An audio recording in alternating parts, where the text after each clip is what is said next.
Right. तो answer जो है, क्या आंसर होगा इसका? अमृतसर। ठीक है, अमृतसर जो है वो इससे इफेक्टेड नहीं था, अमृतसर जो है वहां पे कुछ नहीं था। चित्तौड़ क्या है फिर? चित्तौड़ तो एक जगह का नाम है एमपी में, वो अलग चीज है। चित्तौड़ तो यहाँ पूछा ही नहीं है कहीं पर भी, वो अलग जगह है, ये अलग जगह है। यहाँ पर जो है हम किसी और की यहाँ पर बात कर रहे हैं। ठीक है भाई, इसको याद रखिएगा। ये इस तरीके के क्वेश्चन भी पूछ लिए जाते हैं, इनको आपके दिमाग में बिल्कुल रखना, इस तरह की चीजें। अब इसके बाद और भी एक चीजें हम कर लेते हैं। एक छोटा सा टॉपिक है जिसे हम कहते हैं आजमगढ़ प्रोक्लमेशन। ठीक है, ये आपको बहुत कम बुक्स में मिलेगा कॉन्सेप्ट, इसी में आता है आजमगढ़ प्रोक्लमेशन। ठीक है, ये जो है आजमगढ़ प्रोक्लमेशन, ये एक डेक्लरेशन थी।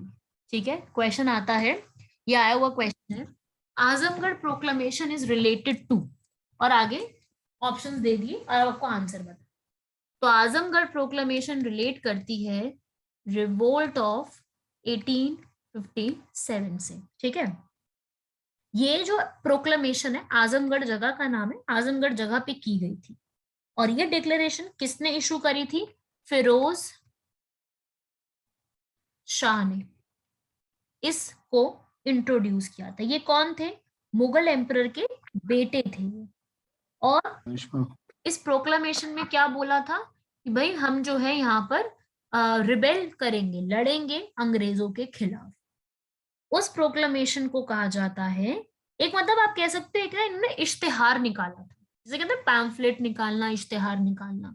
वो इन्होंने इश्तिहार निकाला था और बोला था कि जितने भी हिंदूज हैं और मोहम्मदीन हैं, मतलब मुस्लिम्स हैं, वो सब लोग एक साथ मिलके काम करेंगे और इंग्लिश को यहाँ से भगाएंगे।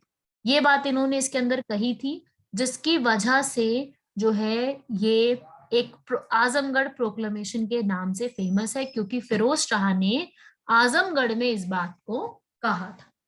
तो Azamgarh proclamation was related to, ये याद रखिएगा किससे रिलेट है, इस टॉपिक से रिलेटेड है। ठीक है, और बाद में फिर उन्होंने जो ये उर्दू लैंग्वेज में लिखा था, बाद में इसको फिर इंग्लिश में भी ट्रांसलेट कराया गया था। ठीक है, जो ये भी लिख लेना, आजमगढ़ प्रोक्लेमेशन की लैंग्वेज क्या थी? लैंग्वेज थी उर्दू। ठीक है, लैंग्वेज भी कई बार पूछ ली जाती है, तो उर्दू लैंग्वेज में लिखा था, बाद में इसको इंग्लिश में ट्रांसलेट किया गया था और सबके सामने लाया गया था। तो वो तो हमें नहीं पढ़ना, इंग्लिश पूरा प्रोक्लेमेशन नहीं पढ़ना, हमें सिर्फ ये पता होना चाहिए कि आजमगढ़ प्रोक्लेमेशन क्या है। ये डेक्लरेशन थी जो की गई थी। ठीक है ना, उसको याद रखिएगा।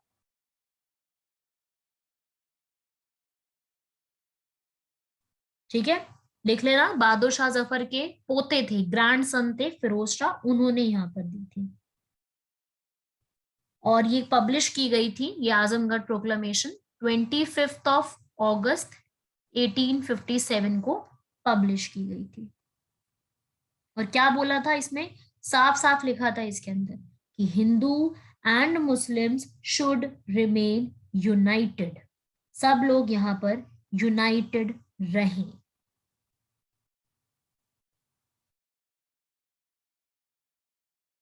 ठीक है भाई, ये आपको सब कुछ याद रखना है। ये एग्जाम में आ सकता है। अब इसी के बाद हम इसी पे एक क्वेश्चन करेंगे। आई थिंक सबने लिख लिया होगा यहां तक। अब एक क्वेश्चन सॉल्व करेंगे। क्वेश्चन है, consider the statements about Azamgarh proclamation. Azamgarh proclamation के बारे में स्टेटमेंट है। फर्स्ट स्टेटमेंट है, declaration by rebels of 1857। Second statement है, statement by leader of underground movement in revolt of 1942। ये आया हुआ क्वेश्चन है और इसके ऑप्शंस कुछ ऐसे हैं, 1 ओनली, 2 ओनली, बोथ और नाइदर। आपको इसमें से बतानी है इनकरेक्ट स्टेटमेंट कि इनमें से कौन सी स्टेटमेंट गलत है। ठीक है, स्टेटमेंट गलत बतानी है, सही वाली मत बताना। अब मुझे यहाँ पर टेक्स्ट में आंसर्स लिख के भेजेंगे और सिर्फ मुझे ही यहाँ पर आंसर आना चाहिए।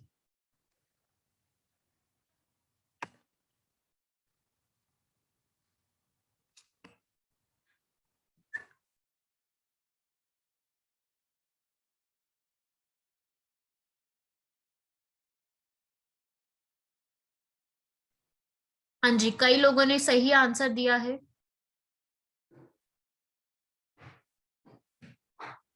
हाँ जी, कईयों का गलत है, कईयों का सही आंसर है। शाकिर करेक्ट है आपका आंसर, अकीब असलम करेक्ट, अजियाज मानी correct, Surinder correct, rice Ahmad Malik फिर से वही एवरीवन पे भेज रहे हैं। मोमिन करेक्ट, इम्तियाज करेक्ट। कर लिया होगा सॉल्व सबने। आंसर इज बी, गलत स्टेटमेंट पूछी है। सिर्फ सेकंड आपको साफ साफ नजर आ रहा है इसके अंदर 1942। ऑब्वियसली ये स्टेटमेंट गलत है, हमें पता है। फर्स्ट स्टेटमेंट इसलिए ठीक है, बाय द रिबेल्स ऑफ 1857 ठीक है, क्योंकि फिरोज शाह आपको मैंने बताया उसने दी थी, तो फिरोज शाह था वो भी तो रिबेल ही कर रहा था ना, तो इसलिए ये वाली स्टेटमेंट करेक्ट है। ये हो गई करेक्ट, और आपको बतानी थी इनकरेक्ट स्टेटमेंट, तो second statement was incorrect, first was correct. ठीक है, तो ये आपको याद रखना है आजमगढ़ प्रोक्लेमेशन के बारे में। अगर ऐसा कुछ क्वेश्चन पूछ लिया जाता है, अच्छा क्वेश्चन है, इस पे बन सकता है कोई क्वेश्चन, तो उसको याद रखिएगा। चलिए आगे बढ़ते हैं।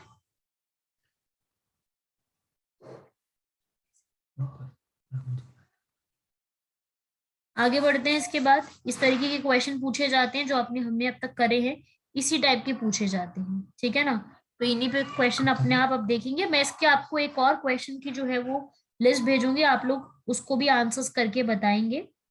क्लास के बाद एक आपको मैं लिस्ट भेजूंगी जिसके अंदर सिर्फ रिवोल्ट ऑफ 1857 के क्वेश्चंस होंगे, सो आप लोगों को वो भी सॉल्व करने होंगे।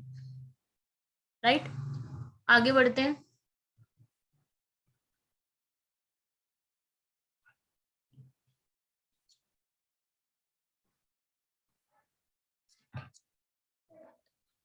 चलिए, यहां तक हम लोगों का कंप्लीट हुआ। अब इसके बाद लास्ट क्या होता है, ये वाली लाइन हमें समझनी है। लास्ट में क्या होगा, रिवोल्ट की वजह से जब रिवोल्ट हो जाता है तो ईस्ट इंडिया कंपनी से पावर्स छीन ली जाती हैं। ठीक है, क्या इंपॉर्टेंट बात है, अभी तक ईस्ट इंडिया कंपनी काम कर रही थी, अब क्या करते हैं, ईस्ट इंडिया कंपनी से पावर छीन के ईस्ट इंडिया कंपनी की पावर सारी हटा देते हैं और ब्रिटिश क्राउन के पास पावर पहुंचा दी जाती।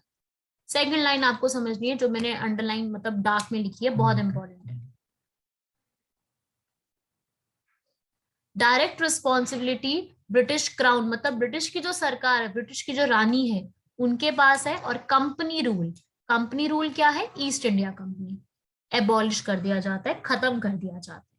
और इसी के लिए यहाँ पर लॉर्ड कैनिंग जो है वो एक बहुत बड़ा दरबार लगाते हैं। दरबार समझते हो, एक बहुत बड़ा एक जश्न मेला टाइप लगाते हैं इलाहाबाद में, और क्या बोलते हैं कि क्वीन जो है वो यहाँ पर अब से इंडिया में राज उनका रहेगा। ठीक है, नवंबर 1 1858 में एक एक्ट लाया जाता है जिसका नाम है गवर्नमेंट ऑफ इंडिया एक्ट 1858।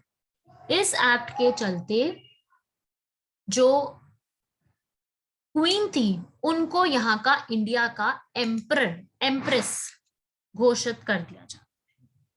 ठीक है, लॉर्ड कैनिंग के समय में सब कुछ होता है, और इस एक्ट में गवर्नमेंट ऑफ इंडिया एक्ट 1858 में गवर्नर जनरल ऑफ इंडिया जो था चल रहा था, उस पोस्ट का नाम चेंज करके क्या रख दिया जाता है, वाइसराय ऑफ इंडिया।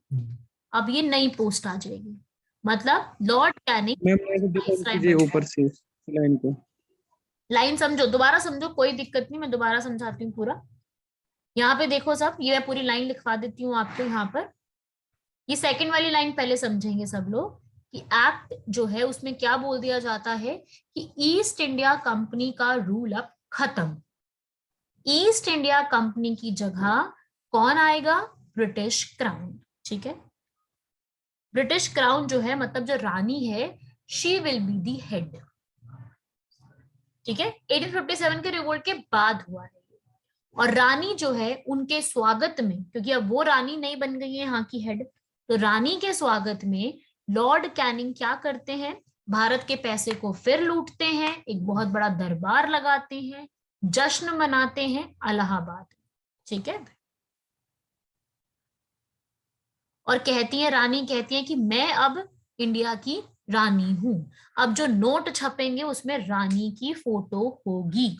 ठीक है, अब ब्रिटिश जनरल की किसी की फोटो नहीं होगी, अब रानी की फोटो चलेगी, और रानी जो है क्वीन, उनके द्वारा लोगों को भेजा जाएगा और जो पूरा इंडिया का रूल है वो चलाया जाए। ठीक है, और रानी यहाँ पे क्या लेके आती है? ये जो रानी है ये यहाँ पे गवर्नमेंट ऑफ इंडिया एक्ट 1858 लाती हैं, जिसमें क्या होता है? जिसमें the post of governor general of India was changed to viceroy of India. ठीक है, एंड जो फर्स्ट वाइसराय बनते हैं, कौन बनते हैं? लॉर्ड कैनिंग, वही लॉर्ड कैनिंग जिनको अभी हम पढ़ रहे थे। दैट मीन्स ये जो लॉर्ड कैनिंग है ये last governor general of India थे। समझे ना बात? लास्ट गवर्नर जनरल थे और फर्स्ट वाइसराय थे, और इन्हीं के समय में रिवोल्ट ऑफ 1857 भी होता है।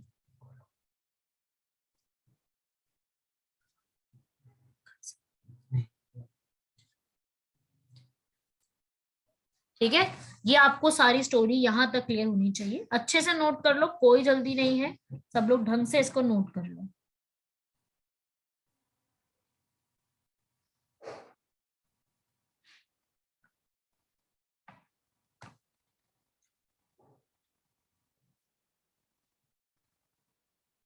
नोट कर लो सब लोग अच्छे से इसको।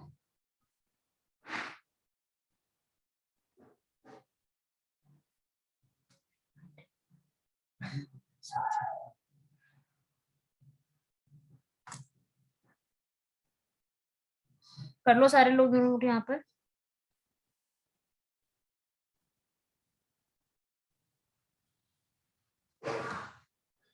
ठीक है भाई, ये नोट कर लेना सब लोग अच्छे से।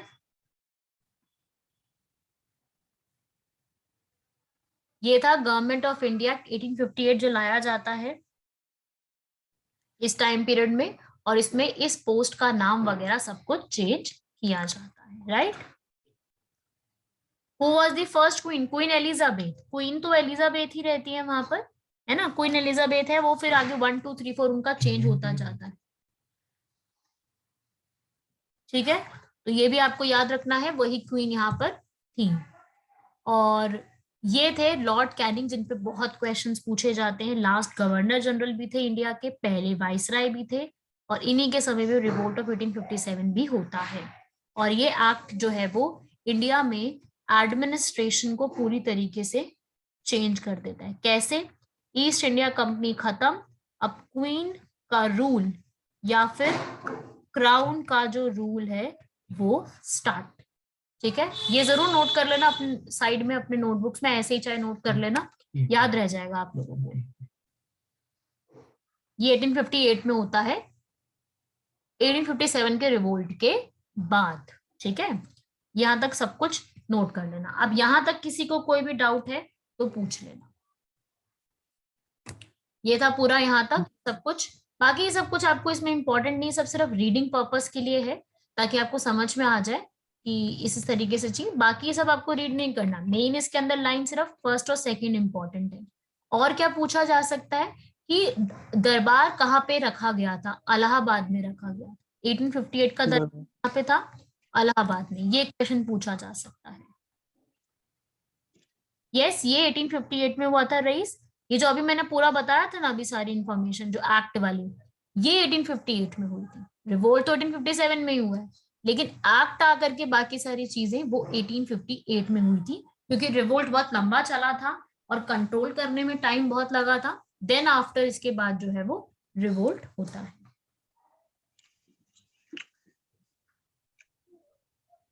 आप पूछो किसी को कोई भी डाउट है तो। Carry on ma'am. क्लियर है भाई? Yes ma'am. ओके, तो यहाँ तक कंप्लीट करेंगे, लेक्चर भी आपको मिल जाएगा और इसके नोट्स जो है ये वाले, ये भी मैं आपको सेंड करती हूँ, क्वेश्चन भी मैं आपको इसके सेंड कर रही हूँ, वो भी अटेम्प्ट कीजिएगा सब लोग, राइट? ठीक ma'am. Okay, okay then next कर इसके बाद कल की क्लास में इसको आगे कंटिन्यू करेंगे, जो भी इसमें नेक्स्ट है रिपोर्ट 1557 के आगे का, वो हम इसकी नेक्स्ट क्लास में कंटिन्यू करते हैं। The way you teach is really incredible, thank you so much. Thank you Shakib. Thank you ma'am, thank you very बाकी मच। सब लोग भी इस तरीके से प्रिपेयर करो अपने कॉन्सेप्ट्स को, आराम से सारे क्वेश्चन अटेम्प्ट करोगे, just try to be consistent with the classes. And जो भी नोट्स मैं क्लास में एक्स्ट्रा लिखवाती हूँ, ब्लैक स्क्रीन पे लिखती हूँ, ट्राई कि वो सारी चीजें आप लोगों को पता होनी चाहिए, राइट? वो सब चीजें आपको बिल्कुल एकदम से पता होनी चाहिए, ठीक है? Okay then bye everyone, thank you so much. कल की क्लास में यहाँ पर करते हैं। Yes, I will send this PDF of the notes in the group, definitely will send. Okay, okay.